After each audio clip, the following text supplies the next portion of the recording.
আসসালামু আলাইকুম। 2025 সালের প্রাথমিক বিজ্ঞান তৃতীয় শ্রেণীর নতুন বইয়ের সাথে আমরা সবাই পরিচিত হয়েছি।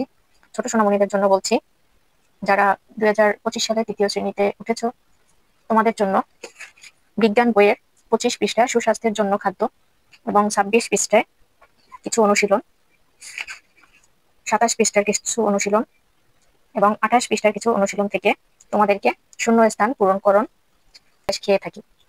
অ্যান্সারটা হচ্ছে খাদ্য। প্রতিদিন আমরা নানা রকম খাদ্য খেয়ে থাকি। তো আমরা ক নাম্বার অ্যান্সারটা পেয়ে গেলাম।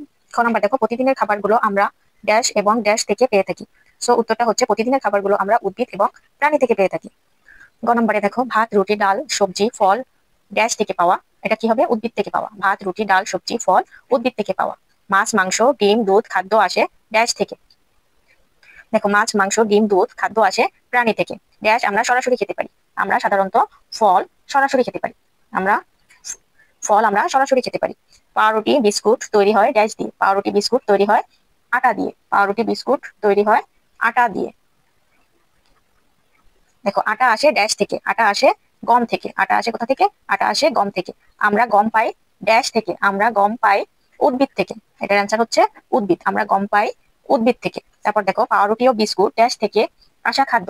পাউরুটি ও বিস্কুট উদ্ভিদ থেকে আসা খাদ্য। পাউরুটি ও বিস্কুট উদ্ভিদ থেকে আসা খাদ্য। তারপরে দেখো, ড্যাশ ও ড্যাশ ইত্যাদি উদ্ভিদ থেকে আসা খাদ্য। এটা হচ্ছে পাউরুটি, পাউরুটি ও বিস্কুট।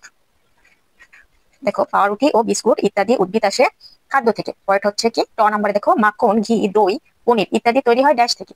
মাখন, ঘি, দই, পনির ইত্যাদি তৈরি হয় কি থেকে? দুধ থেকে। আমরা সাধারণত সবাই জানি যে দুধ দিয়ে দই, দধি, মাখন, ঘি, পনির ইত্যাদি বিভিন্ন রকম খাবার তৈরি হয়। দুধ আসে ড্যাশ থেকে। দুধ আসে প্রাণী থেকে। দুধ আসে প্রাণী থেকে। প্রাণী হচ্ছে গরু, ছাগল, মহিষ ইত্যাদি। খাবারগুলোর উৎস, খাবারগুলোর উৎস হচ্ছে প্রাণী। আমরা সাধারণত যে সকল খাবার খেয়ে থাকি, অধিকাংশ খাবার হচ্ছে উদ্ভিদ এবং প্রাণী থেকে আসে। আমাদের দেশে সারা বছর নানান স্বাদের ড্যাশ পাওয়া যায়। আমাদের দেশে সারা বছরই নানান স্বাদের ফল পাওয়া যায়। ফল স্বাস্থ্যের জন্য অনেক উপকারী। ফল স্বাস্থ্যের জন্য অনেক উপকারী। বিভিন্ন ঋতুতে পাওয়া ফলগুলো নানা রকম ড্যাশ প্রতিরোধে আমাদের সাহায্য করে। বিভিন্ন ঋতুতে পাওয়া ফলগুলো নানা রকম ড্যাশ কি হবে? এটা রোগ ব্যাধি। আমরা অসুস্থ হলে সাধারণত ফল খেয়ে থাকি সুস্থতার জন্য। রোগ ব্যাধি। দেখো, বড়ই পাওয়া যায় ড্যাশ ঋতুতে। বড়ই পাওয়া যায় শীত ঋতুতে। বড়ই পাওয়া যায় শীত ঋতুতে। আমাদের দেশে পাওয়া ফলগুলোকে ড্যাশ ভাগে ভাগ করা যায়। আমাদের দেশে পাওয়া ফলগুলোকে 3টি ভাগে ভাগ করা যায়। আমাদের দেশে পাওয়া ফলগুলোকে 3টি ভাগে ভাগ করা যায়। দেখো, আম, জাম, কাঁঠাল ড্যাশ ফল। আম, জাম, কাঁঠাল হচ্ছে গ্রীষ্মকালীন ফল। আম, জাম, কাঁঠাল হচ্ছে গ্রীষ্মকালীন ফল।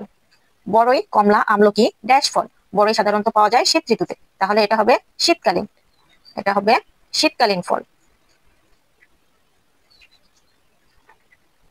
বড়ই, কমলা, আমলকি শীতকালীন ফল। কলা, পেঁপে, নারিকেল ড্যাশ ফল। কলা, পেঁপে, নারিকেল এটা হচ্ছে 12 মাসি। 12 মাস হচ্ছে আমাদের এই ফলগুলো পাওয়া যায়। সো এটা হচ্ছে 12 মাসি ফল।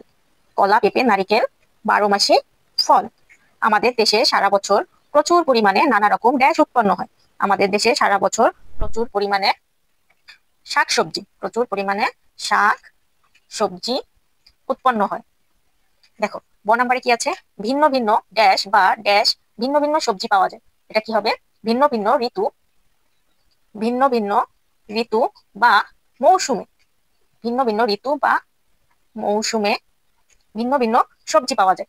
এবার দেখো, নেক্সট, ড্যাশ জন্য নিয়মিত শাকসবজি খেতে হয়। সুস্বাস্থ্যের জন্য। সুস্বাস্থ্যের জন্য নিয়মিত শাকসবজি খেতে হয়।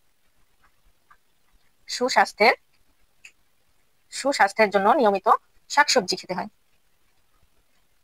তোমাদের যদি ভালো লেগে থাকে তাহলে অবশ্যই তোমরা চ্যানেলটিকে সাবস্ক্রাইব করবা। আল্লাহ হাফেজ। নেক্সট পর্ব পাওয়ার জন্য অবশ্যই চ্যানেলটিকে সাবস্ক্রাইব করতে হবে।